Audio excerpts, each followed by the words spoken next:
Statistics were rising over the years, and there was an incident, a particular incident involving a O.P.P. Sergeant, Margret Eve, on the 401 in June 2000. And this incident, her death, was the catalyst to Ontario moving forward with the Move Over law. It was along this stretch of the 401, just outside Chatham, that Sergeant Margret Eve and two other O.P.P. officers, Constable Brad Sacolo and Constable Patty McPhail, had stopped the vehicle.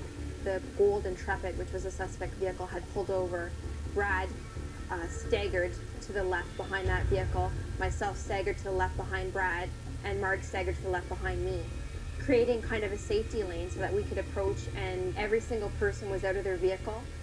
Within a few minutes, we realized that these were not the suspects from the robbery, and we were just about to send them on their way, when all of a sudden I just had this huge urge to turn around. It felt like someone was leaning on my back. There was a spray of gravel in front of my face, and then just blackness.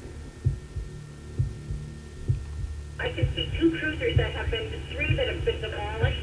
Yeah, three. You say there's three cruisers demolished? I can see three that are demolished right here. I'm right across from it.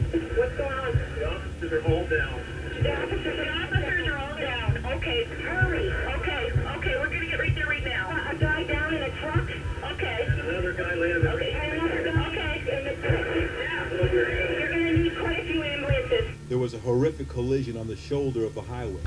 A fully loaded tractor trailer struck all four vehicles, the three officers, and the civilians who had been stopped. Steve Irwin, a Toronto police officer who was returning from a conference in Windsor, was one of the first people on scene. There was just carnage everywhere. It was an unbelievable sight, one that I have not seen before, and I've seen many, many things in my policing career.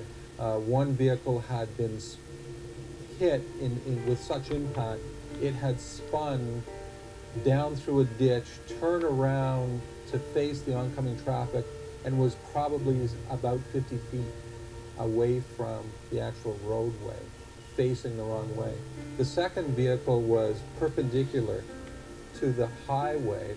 It had been split in half. I didn't realize it was an O.P.P. vehicle because it had been cut down the middle as if a saw had cut it from bumper to bumper.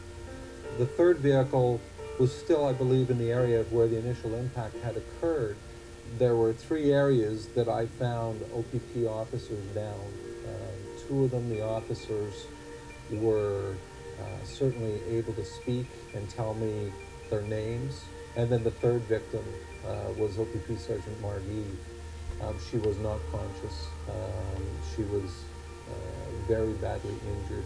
As a result of the collision, Sergeant Margret Eve sustained serious life-threatening injuries. She was immediately airlifted to the London Health Sciences Centre Trauma Centre. She was taken to the operating room for life-saving surgery and then transferred to the critical care unit. Despite our best efforts, she passed away as a result of her serious injuries sustained at the scene. It was definitely the most horrible time in my life. I guess the most absolutely frustrating part for me is that I know that it is preventable. That accident was preventable. We were stopped for a good 10 minutes of people not having any problem getting around three fully lit cruisers. But then all of a sudden, boom, we were hit by this tractor trailer unit who, for whatever reason, did not see us.